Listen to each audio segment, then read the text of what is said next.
Hello and welcome to Retro Gaming Banter. Today we are checking out the Jaguar Game Drive cartridge from RetroHQ.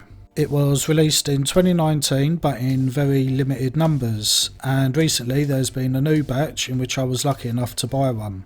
The Jaguar Game Drive is a flash cartridge for the Atari Jaguar. Much like any other flash cart, it lets you play both commercial and homebrew ROMs on the original console.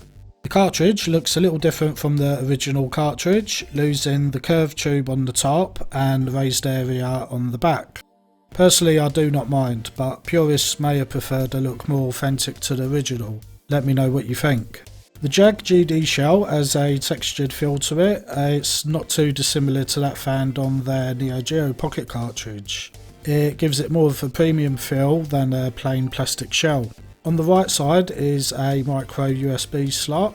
I could not find any mention of what it does officially, but I did read that you can upload and run code through the USB cable.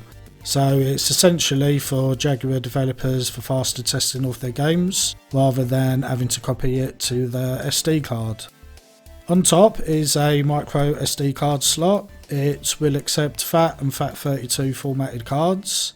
The entire Jaguar library is around 500 meg or so there's no need to buy anything large. And there's support for up to 2048K EEPROMs for your saves, which are stored on the SD card.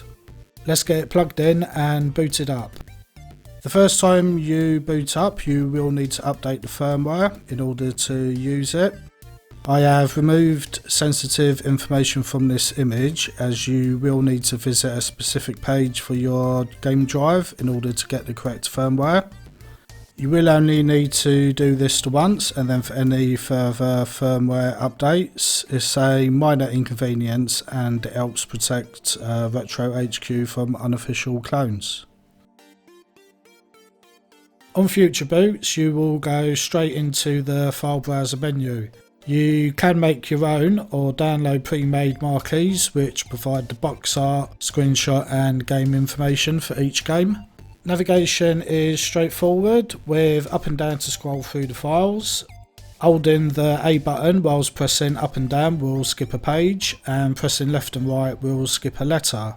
Folders are also supported and can be navigated.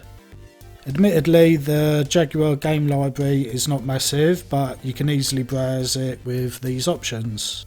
Loading a game is essentially to highlight a game and press B to load it. Depending on the size of the ROM file, it will take a short while to load. I speed tested a few ROM sizes for how long they take. I believe all original commercial games are between 1 and 4 megs in size, and homebrew ROMs can be up to 16 meg. So for the vast majority of ROMs, you're looking at between 7 and 14 seconds to load a game, which I think is pretty good. For some homebrew games without the correct headers, you will need to specify where the ROM is loaded to, and yeah, this is supported on the cartridge just fine. That's pretty much all there is to the game drive. Let's take a look at a bunch of games running and then sum everything up with my final thoughts.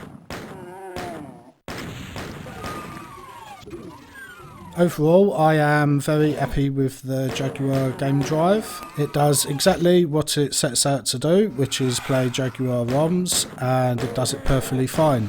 From booting up to loading and playing a game, I have not experienced one single issue during my time of trying a variety of ROMs.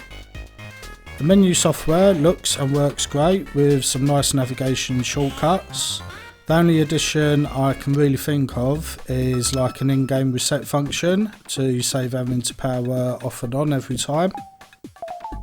The Jaguar CD system is currently not supported. RetroHQ have previously mentioned that once larger production and distribution was underway, that they would look into it. This is not confirmation that it will be supported, so for now, do not take that as a guarantee. The cost of the game drive is £168, which is around $180. This is sort of similar price range of other console flash carts such as the Nintendo 64. Taking into account that some Jaguar games are hard to find and expensive to buy now, it will be costly to have access to all of these games. In my opinion, it is a reasonable price for the cartridge, especially if a CD is supported in the future. If you own a Jaguar, then I can highly recommend the Game Drive. It is a no-hassle solution to accessing Jaguar games and the many homebrew games that are available. You can find out more information on the RetroHQ site at retrohq.co.uk. That wraps up this video. We hope you have enjoyed it. Please like and subscribe if you have not already, as it really helps us to grow the channel. Thanks for watching, and we will see you in the next video.